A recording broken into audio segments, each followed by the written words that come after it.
Bienvenidos a SDP Mañana. Hoy hay una nueva entrevista con alguien que me da mucho gusto recibir en el estudio. Ella es Beatriz Mojica Morga. Es una de las voces más representativas del sur del país y del movimiento progresista en México. Se identifica orgullosamente afroamericana y originaria de Guerrero. Su trayectoria política y social ha estado marcada por la defensa de los derechos humanos, la igualdad sustantiva de género y el reconocimiento pleno de los pueblos indígenas y afromexicanos. Mexicanos también. Ya me está corrigiendo aquí la senadora. Comunicóloga y politóloga formada en la Universidad Pública con estudios en posgrado en políticas públicas y desarrollo internacional. Ha combinado la academia con el activismo y la gestión pública, construyendo una carrera sólida en el ámbito legislativo y en administración estatal.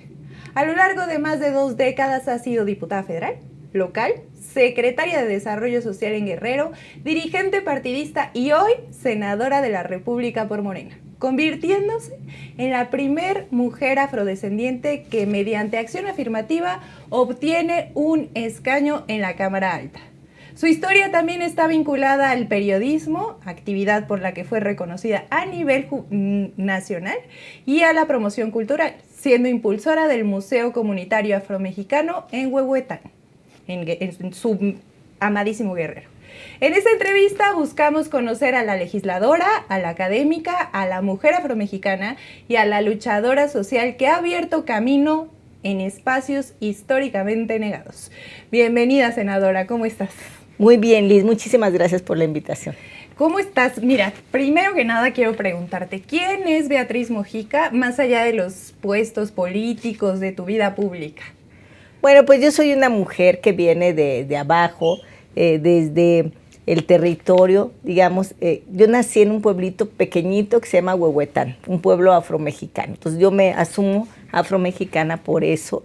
Nací en Huehuetán, en la Costa Chica de Guerrero, pero me crié en la Tierra Caliente.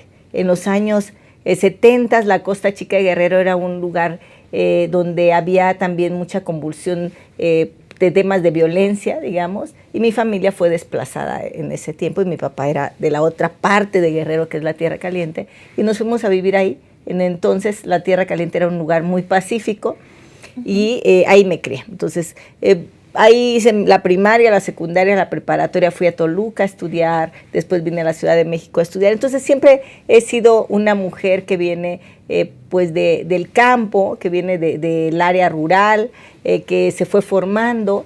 Me formé en la Ciudad de México, aquí estudié en la Ciudad de México en la UAM Xochimilco, y después tuve la oportunidad. Muy combativa la UAM. Sí, ahí te forman guerrillero. Entonces de por sí en Guerrero, yo empecé a participar muy jovencita en la política a los 15 años con el Frente Democrático Nacional. En Guerrero todo mundo se volcó a la izquierda, a la formación de la izquierda.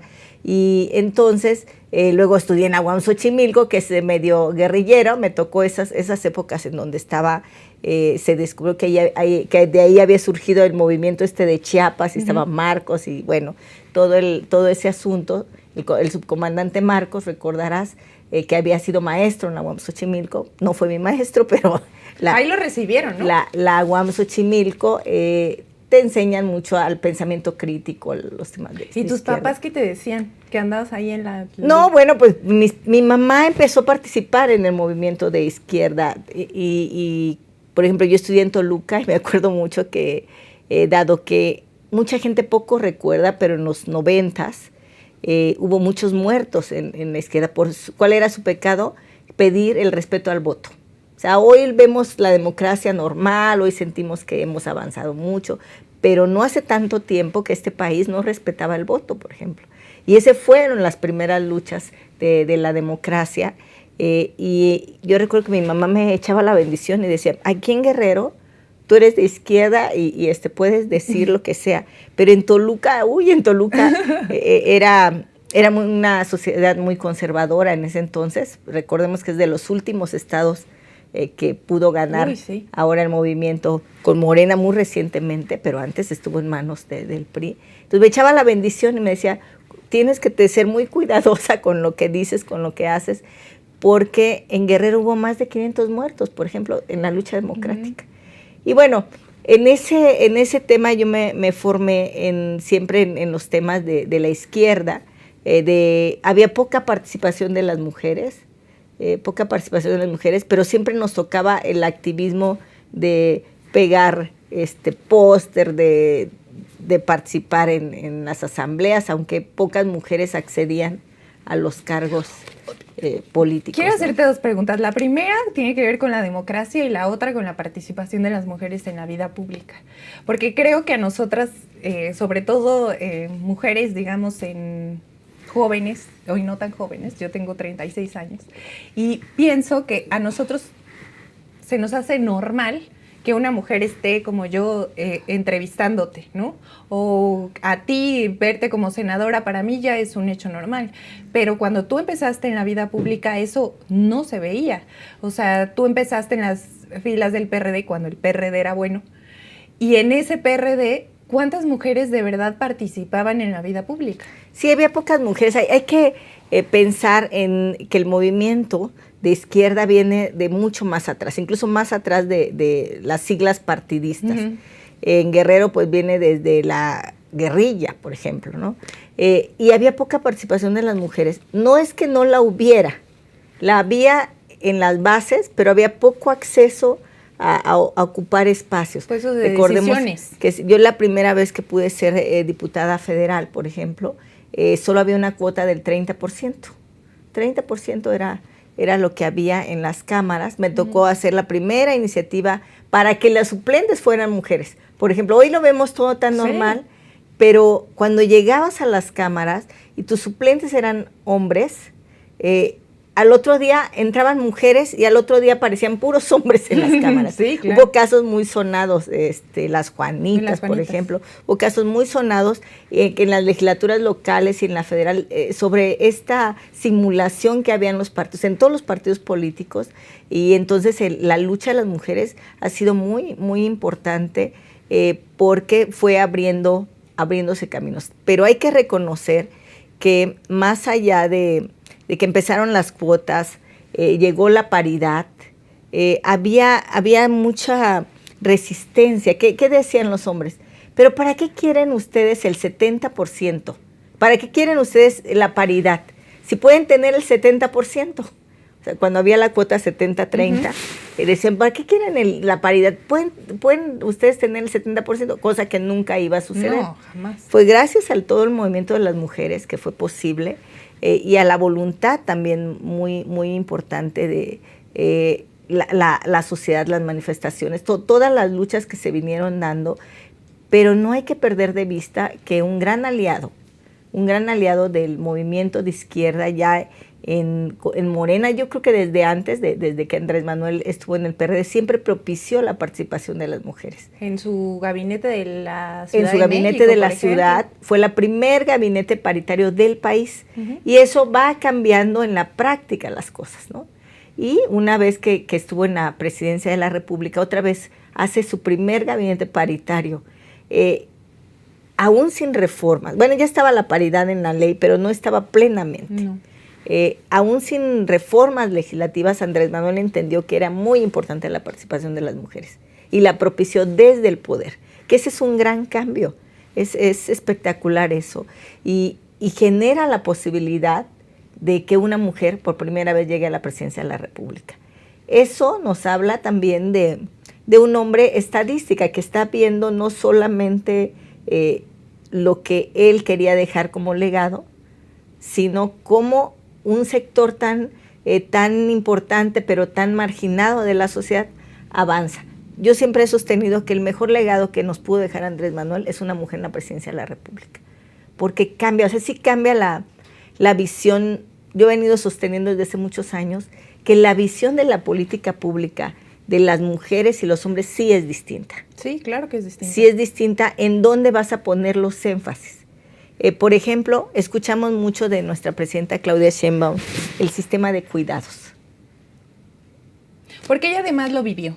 O sea, si nosotros hacemos un contexto de la vida no solamente de la presidenta, sino de muchas mujeres como tú, como yo soy mamá, y entonces el sistema de cuidados es tengo que tener una red de apoyo, como la que ahora yo me espejeo en la presidenta, y ella tenía una red de apoyo.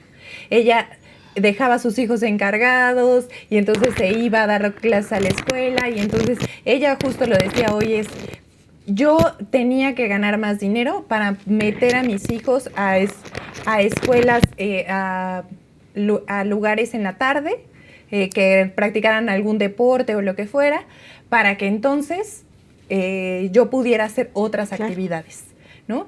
Entonces, todo eso del sistema de cuidados es con quién dejo a mi hijo, cómo le doy una mejor calidad de vida, cómo lo motivo a que haga deporte o la lectura o lo que sea, forma que ella lo quiera para todas las mujeres que viven en el país, ¿no? ¿Por qué entonces es un tema importante, política pública para las mujeres? Porque las mujeres vivimos la vida desde otra perspectiva. Claro. Y entonces la política pública está en torno a nuestra perspectiva. A mí me pasaba algo bien chistoso cuando hacíamos asambleas. Yo fui secretaria de Desarrollo Social en Guerrero, y hacíamos asambleas para ver la obra pública en las comunidades, en alguna comunidad. Y cuando la asamblea era mayoritariamente de hombres, dices, ¿cuál es la obra más importante? Siempre te decían, no, pues nosotros queremos que arreglen el ayuntamiento, que arreglen la plaza y el corral de toros. Lo tengo clarísimo, que eso pedían.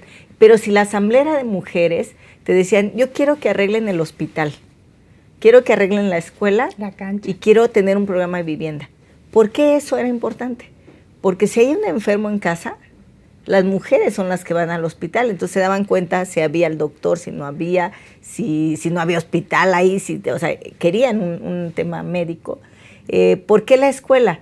Porque las mujeres, en la mayoría de nuestro tiempo, no importa si trabajas o no trabajas, tienes que llevar al niño a la escuela o ir a las reuniones o ver el tema de la escuela, y te enteras si va el maestro o no va el maestro, si tiene goteras la escuela o si tiene baños o no tiene baños, y entonces se vuelve un tema importante. Igual la vivienda, o sea, la vivienda, dado que las mujeres pasamos mucho tiempo, más tiempo, digamos, es nuestra parte de política, más bien de vivencia, de vivir en las casas, pues te das cuenta si está la gotera, la luz, o sea, todo lo que implica, y tu deseo siempre de tener una vivienda para tus hijos, ¿no? La seguridad patrimonial. Entonces, sí hay una diferencia entre lo que queremos las mujeres y lo que queremos o lo que quieren los hombres en la política pública. Entonces, cuando las mujeres estamos en la toma de decisiones, que desde luego hacemos ese complemento y generamos otros temas que hace unos años eran impensables, hace algunos años eran impensables porque no era parte de la agenda de los hombres, ¿no? Hoy estamos en otras agendas. Y yo recuerdo en mis inicios cuando era jovencita, pues como en las reuniones había pues, puros hombres, prácticamente éramos pocas las mujeres que habíamos, y hoy ha cambiado. A mí me llena así como de orgullo, de emoción, cuando vemos la mesa directiva de la Cámara de Diputados, ahorita que acabamos de pasar la permanente, y fue una mesa directiva de puras mujeres. Eso que era una mesa de puros hombres, hoy es una mesa de puras mujeres. Que además nos pasa algo muy particular, Liz. Los hombres se nos desaparecen de los espacios, porque recordemos que hay paridad en el Senado, en las cámaras, pero de repente los hombres no están en las comisiones o en los foros. O sea, se ve visualmente siempre una mayor participación de las mujeres. ¿Por qué? Porque las mujeres somos más vocales, tenemos como cosas más que decir, y entonces los hombres se desdibujan ante... Pues mira, hay toda una teoría acerca de justo este poder que tienen las mujeres y cómo ahora en el mundo se está virando otra vez al conservadurismo, porque el patriarcado se niega a morir, ¿no? Y entonces nos delegan cosas como mucho más estéticas y que tienen que ver con, pues sí, frívolas, en vez de, y como estamos ganando puestos de poder, en este momento quieren como desdibujarlo para que sigan los hombres dominando al mundo, pero ya sabemos, o sea, tenemos al presidente de Estados Unidos haciendo berrinche como niño de 2 años, y algunas otras primeras ministras, la presidenta de México dando ejemplo de cómo es que se gobierna con mesura, ¿no? O con temple.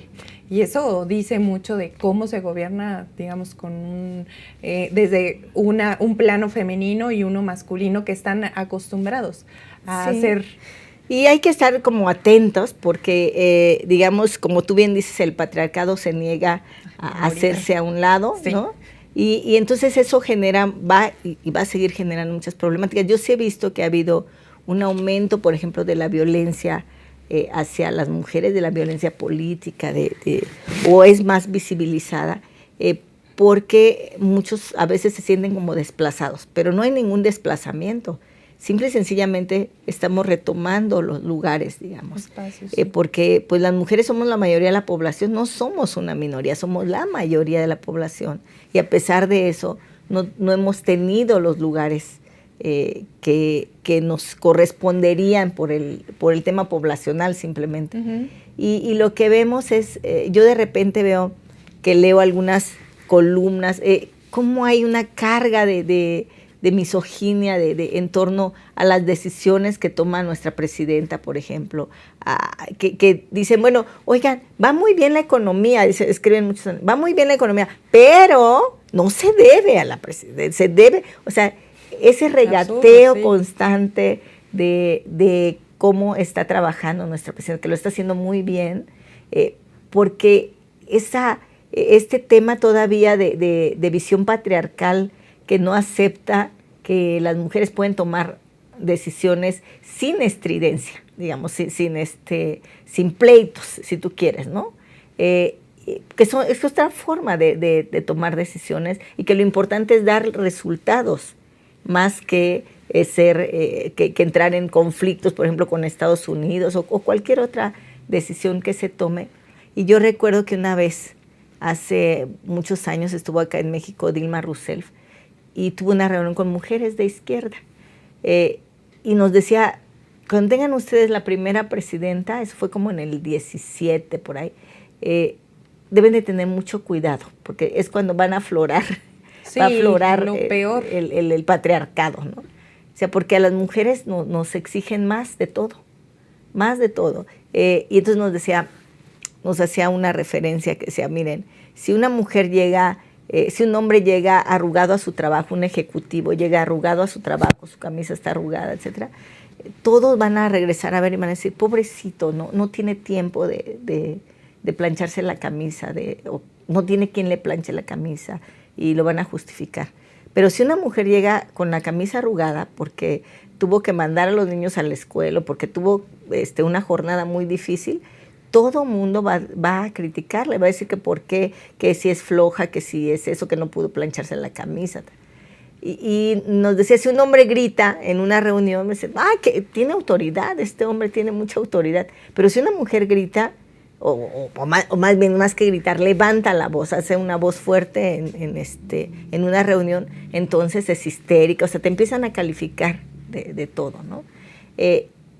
Y ahora justo estamos viendo todavía estas reminiscencias del machismo que hay de repente y que lo vemos todos los días. Y creo que la presidenta Claudia Sheinbaum lo reivindica, o sea, reivindica el papel de las mujeres en todos los ámbitos de su vida, ¿no?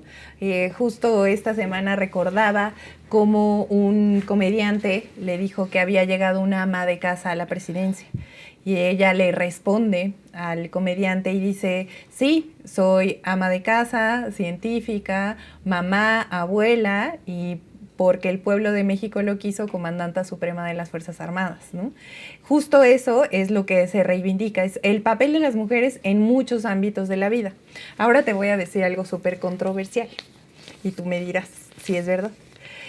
Apenas estaba leyendo que una psicóloga muy famosa europea decía que en este momento en donde está volviendo, digamos, la derecha y el papel de las mujeres histórico de convertirse en ama de casa o querer que un hombre las mantenga o la dependencia, ¿no?, de un hombre y cómo es que debe lucir una mujer en esos ámbitos, ¿no?, como mamá y como ama de casa. Hay otras mujeres que nos resistimos a pensar que ese es el futuro de las mujeres en la vida y en el mundo. Y entonces esta psicóloga dice que una mujer, que un hombre al que uno le celebra cosas, ¿no?, es una mujer promedio. Entonces un hombre que sabe no sé, barrer, trapear. Y se lo celebramos. Y se lo celebramos, es una mujer promedio, es lo que hace una mujer promedio. O sea, una mujer que tiene su casa, digamos, ordenada y además se va a trabajar y además tiene hijos. Cuando uno ve eso en un hombre, es como, wow. O sea, un hombre lavando los trastes, o un hombre cuidando a sus hijos, o un hombre siendo una buena persona, ¿no? Entonces lo celebramos y decían, no, espérense, históricamente es lo que hace una mujer promedio. Entonces no les celebren a los hombres eso, porque es lo mínimo indispensable que pueden hacer, ser un buen ser humano. Sí, cuando ¿Tú dices, qué opinas? No, coincido, cuando tú dices, híjole, es que mi marido me ayuda con mis hijos. No. Bueno, no es que te ayude con tus hijos, es obligación también. Sí. Es obligación. Lo que pasa, alguna vez leí un libro muy interesante de una CEO de Facebook, Sherlyn, me parece que se llama, que decía que ella entendió, ella siempre en la vida empresarial empezó a entender los temas de feminismo cuando se embarazó y entendió por qué era importante tener un espacio reservado al carro para las mujeres y empezó a entender muchas cosas, del compartir cosas en casa, ¿no? Que los hombres compartan los quehaceres del hogar y que eso pues ayuda a la felicidad de las familias. Pero también decía que ella era siempre promedio de 10 en todo, pero le costaba trabajo decir o resaltar su triunfo. Por ejemplo, para un hombre presumir sus logros es natural. Sí, claro. Para una mujer se oye como soberbia. Claro. ¿No? Porque por cómo te vas formando. Entonces que ella siempre guardaba, que estudiaba en Harvard y siempre guardaba sus logros, hasta que entendió que es como parte de la naturaleza humana, del empoderamiento, digamos. Sin embargo, siempre nos enseñan que las mujeres estemos guardando nuestros triunfos, ¿no? O que no es logros, suficiente que lo no que los hacemos, presumamos, necesitamos más méritos, porque sí. un hombre... Y sin embargo, lo que me llamó la atención es esto, que cuando los hombres comparten los quehaceres de la casa, en realidad tú formas familias más felices. Sí. Porque formas familias más que entienden más de la equidad, de la igualdad, de compartir lo que se hace en casa. Sí, las feministas todo el tiempo estamos hablando sobre la carga mental, ¿no? O sea, un hombre tiene muy poca carga mental comparada a una mujer. O sea, una mujer está lavando los trastes y dice, tengo que sacar el pollo del congelador y luego me voy a poner a planchar el uniforme del retoño y mañana me voy a levantar a tal hora y todo el tiempo, y me falta tales cosas del súper. Entonces, todo el tiempo estás cargando mentalmente una responsabilidad hacia futuro, lo cual hace que las mujeres sean ansiosas, estén deprimidas, porque es demasiado, o sea, más tu trabajo fuera sí, de casa. Y en la política siempre vas cargando cosas. Por ejemplo, yo cuando competí en la presidencia municipal en mi pueblo, que tenía yo 30 años, estaba jovencita como tú, hace unos años. 32 años debe tener. Y entonces la sociedad, el presidente municipal en ese momento que era de izquierda también, decía, no, es que una mujer no puede ser aquí la sociedad es machista, requiere un hombre. Había elecciones internas, gané yo la elección interna. Y en la campaña, los ataques más feroces eran en torno a mi formación. O sea, una cosa que para los hombres era un tema de alabanza, digamos, de halago, lo que tú dices, para mí era un tema de golpeteo.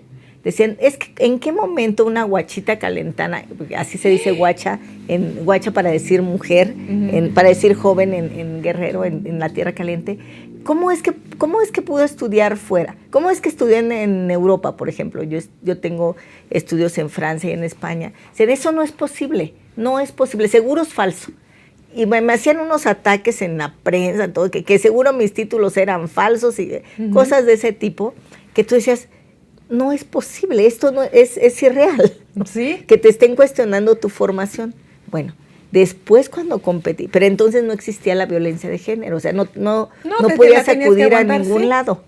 Luego empezaban las guerras sucias de que seguramente se debe haber acostado con alguien, seguro, o sea, tema de que tú como mujer no puedes hacer una carrera propia, ¿no? Es otro de los asuntos.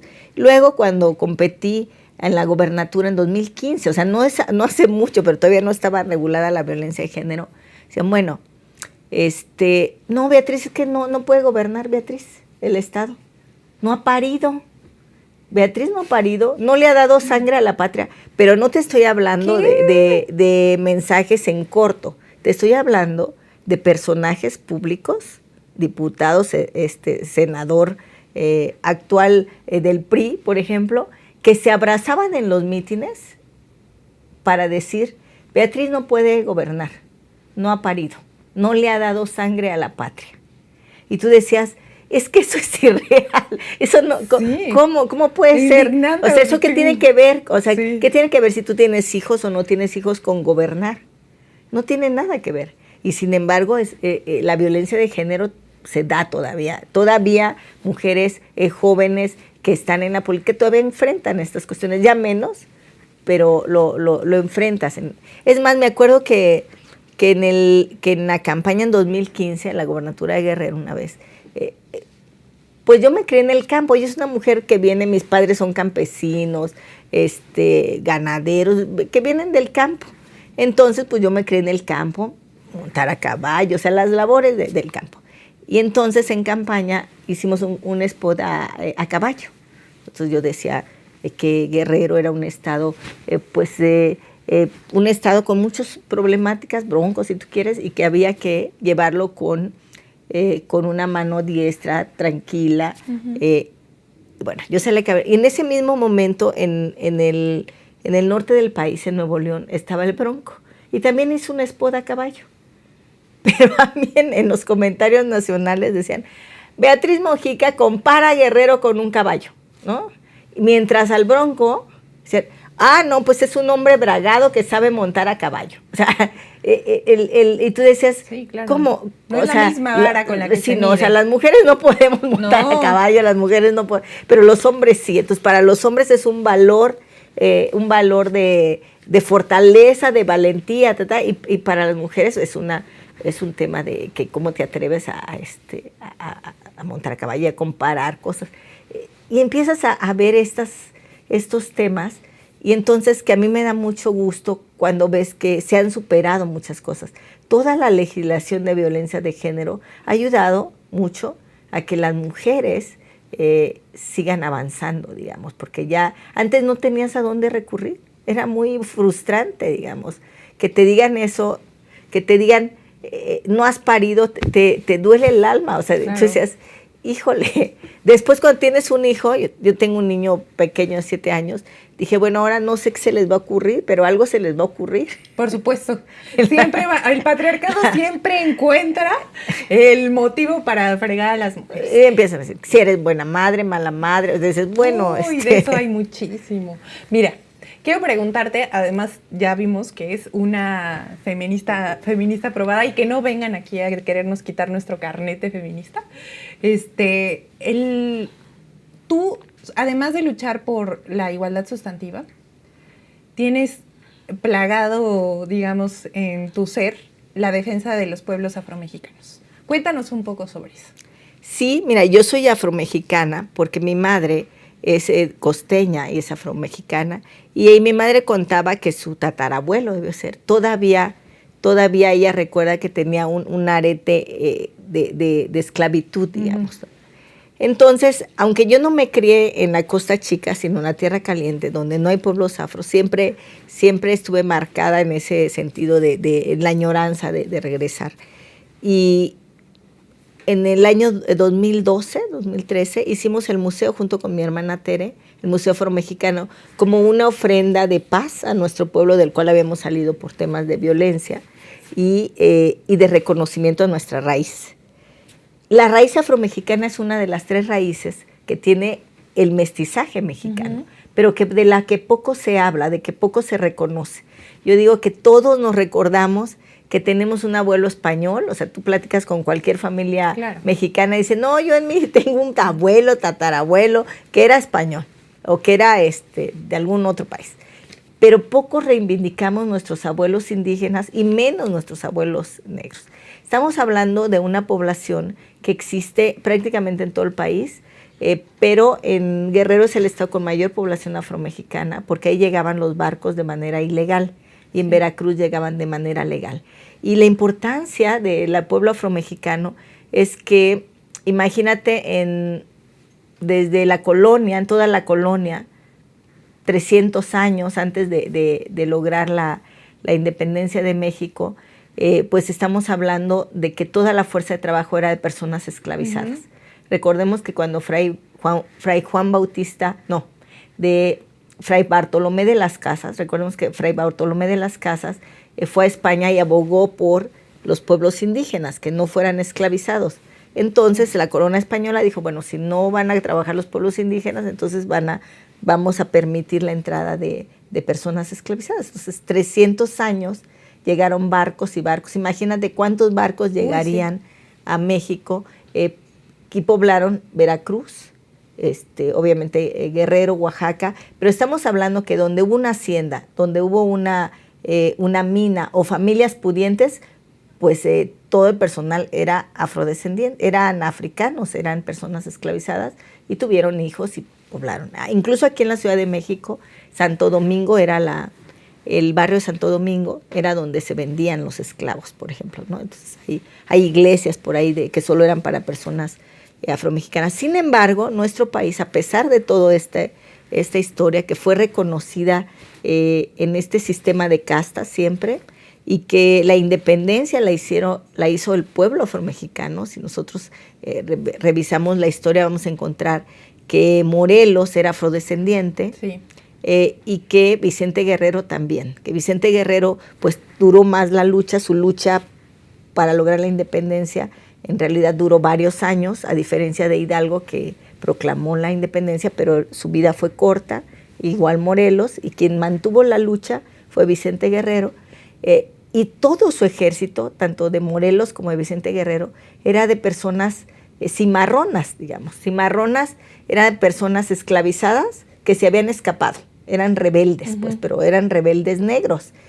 Por ello, yo encuentro que su causa social de Vicente Guerrero y de Morelos era la abolición de la esclavitud. O sea, su causa política era la libertad, claro, pero su causa social era la abolición de la esclavitud.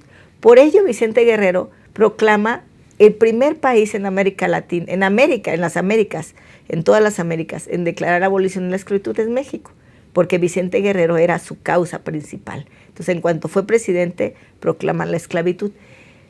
Sin embargo, nuestro país se negó a reconocer a los pueblos negros toda la vida, hasta muy recientemente. El presidente Andrés Manuel reconoce en 2019 y hace la reforma constitucional para reconocer a los pueblos afromexicanos, que tenemos aquí, pues, más de 400, casi 500 años, o sea, llegamos al mismo tiempo. Es más, el primer barco en donde llegó Hernán Cortés, su lugarteniente Juan Garrido era un hombre negro. O sea, desde el primer momento que llegó el mestizaje a nuestro país, llegó en las 3 raíces, no en 2, en 3 raíces. Sin embargo, por cuestiones discriminatorias de racismo, no se reconoce esta parte. Incluso fuimos borrados de los libros de texto.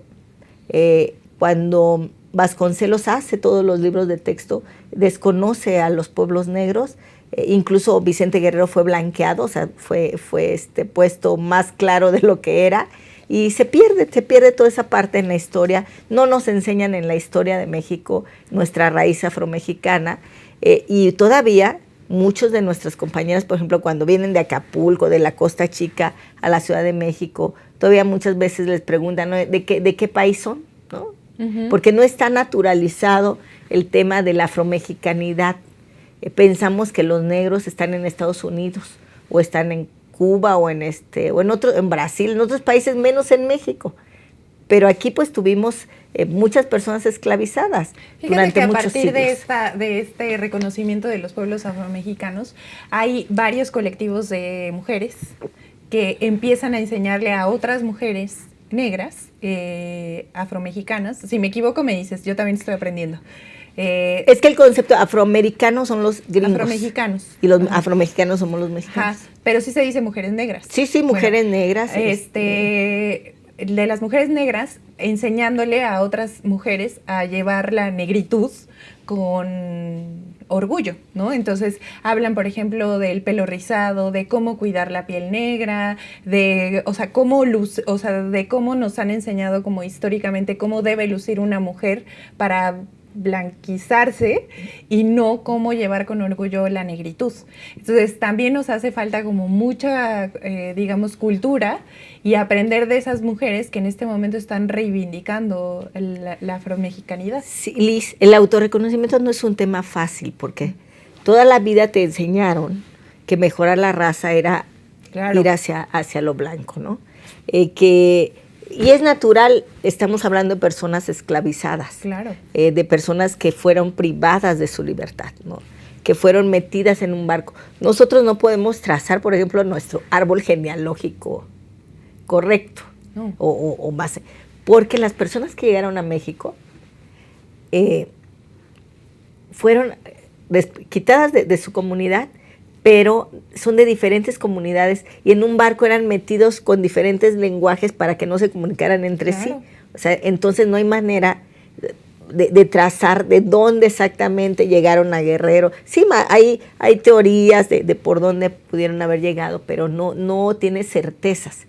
Y entonces compartimos algo que se llama el trauma transgeneracional, que te implica que sin razón te da sentimiento, pero sin razón también los pueblos afros, los pueblos negros, están siempre en una rebeldía constante, porque tuvieron que romper cadenas, digamos, y de repente dices, bueno, no sabes cómo, y además estás en este tema de cómo enfrentar la esclavitud. Los pueblos negros son pueblos muy alegres, digamos, ¿no? Los pueblos afroamericanos muy alegres, y en el que el dolor lo disfrazabas en la alegría, en la danza, en la fiesta. Distracción. Así es, para olvidar todas esas cosas. Y tenemos otro concepto que se comparte con los feministas, que es la doloridad, por ejemplo.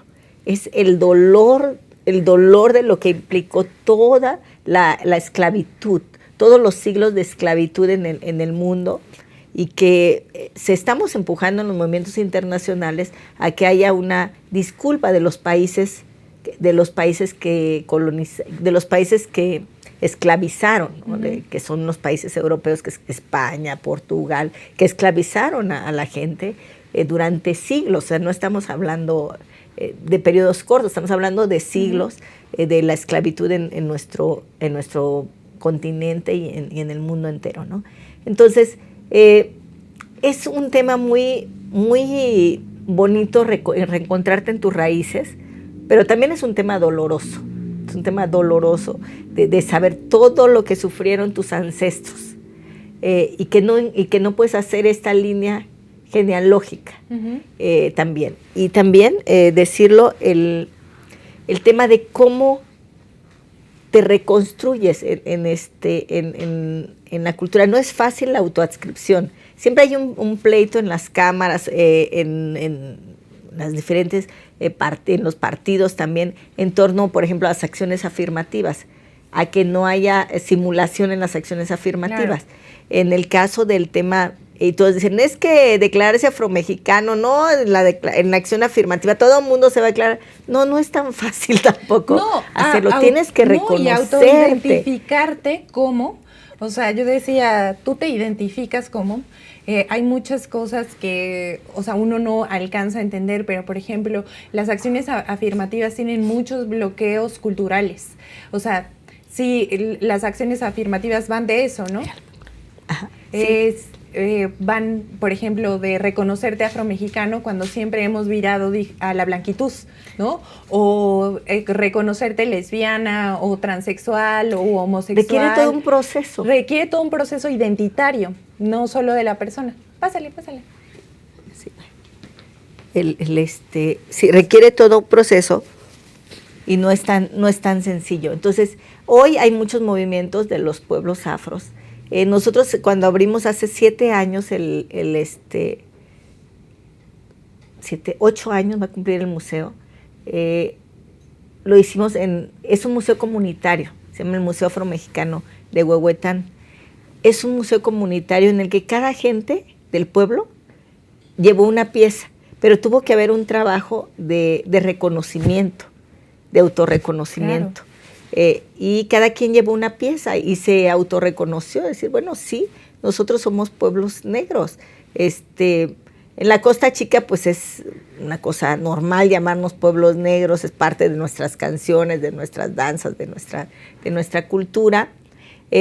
Y yo me acuerdo que en el 2015 que se hizo por primera vez la pregunta de la afromexicanidad o la afrodescendencia, me decían los del INEGI, oiga, fíjate que hicimos la pregunta en Acapulco y a veces encontramos el fenotipo, alguien que tiene todo el fenotipo afromexicano, chinito, labios gruesos, nariz ancha, morenito, pero nos decían, no, yo no soy afromexicano ni negro, no, yo soy acapulqueño, y pues sí, o sea, hay una negación de muchos años y ahora estamos en el reconocimiento. No es un tema de color de piel tampoco, no. Sino de reconocer que alguien de tu familia tiene la gota de sangre y tú por tanto la tienes. Claro. Hay gente que puede ser blanca, pero tiene el pelo rizado, tiene alguna característica, pero ella sabe que sus abuelos son negros, ¿no? O sea, el tema es el autorreconocimiento y que esta raíz enriquece el mestizaje de México. O sea, tiene que ver con nuestras características. Tenemos una mezcla, el mestizaje, de estas tres raíces. Claro, la afrodescendencia no conserva un lenguaje, no tenemos una lengua propia. Uh-huh. Tenemos modismos, dependiendo de las regiones, pero lo que sí conserva es pues algunos temas culturales, por ejemplo, el tema de los tambores en las danzas. La marimba, por ejemplo, es un instrumento africano. Todo el tema del son jarocho, son con muchos instrumentos africanos. Uh-huh. En cada una de las regiones, las danzas. La comida, también hay mucho tema de la afrodescendencia.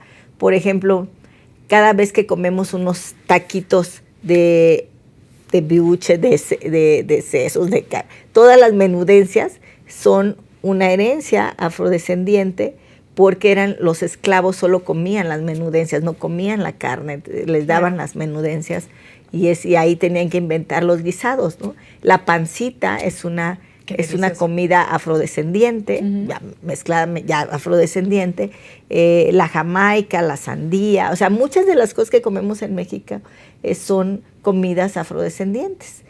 Mezcladas con las comidas ¿Tú indígenas. crees que de esos orígenes y esa conciencia que tú tienes identitaria es la que te movió para moverte al servicio público, al trabajar, o sea, para todas y todos, a partir de eso? Pues no lo sé, porque yo tuve una conciencia de mi afrodescendencia ya grande, digamos. Uh-huh.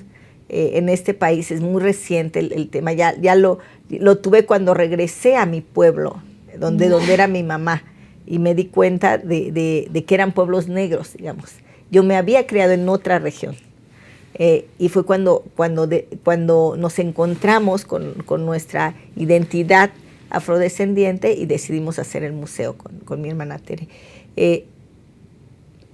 Yo creo que el tema de la política de repente te viene en la sangre y no es de herencia, sino de cosas que te gusta hacer. Yo recuerdo que la primera vez que yo me dediqué inconscientemente a la política fue cuando iba en la secundaria. Iba en la secundaria en la técnica número 3 de Ciudad Altamirano, Pungarabato se llama mi municipio, y de repente estábamos, te estoy hablando del 86, por ahí, de 1986, estábamos, al 86, 87, por ahí, estábamos afuera de los talleres de conservación de alimentos, porque estaba en una escuela técnica. Las niñas, estábamos ahí jugando, platicando, las niñas iban en segundo de secundaria. Y de repente empiezan a llegar muchos niños, como los niños de todos los grupos, a entrar al taller de alimentos, que era como el espacio más grande de la escuela, ¿no? Y empezaron a llegar, y nosotros nos veíamos, nos codeábamos, ¿y qué va a haber aquí, no? ¿Qué va a haber? ¿Por qué llegan los niños? Uh-huh. Hasta que le preguntamos a un niño de los que estaba llegando, y nos dijo, no, pues que vamos a elegir al presidente de la sociedad de alumnos.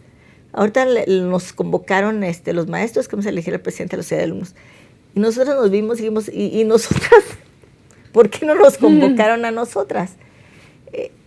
Y él nos dijo, bueno, pero tampoco, pues, tampoco, o sea, como era natural que ese cargo era de hombres y no, las mujeres no participamos.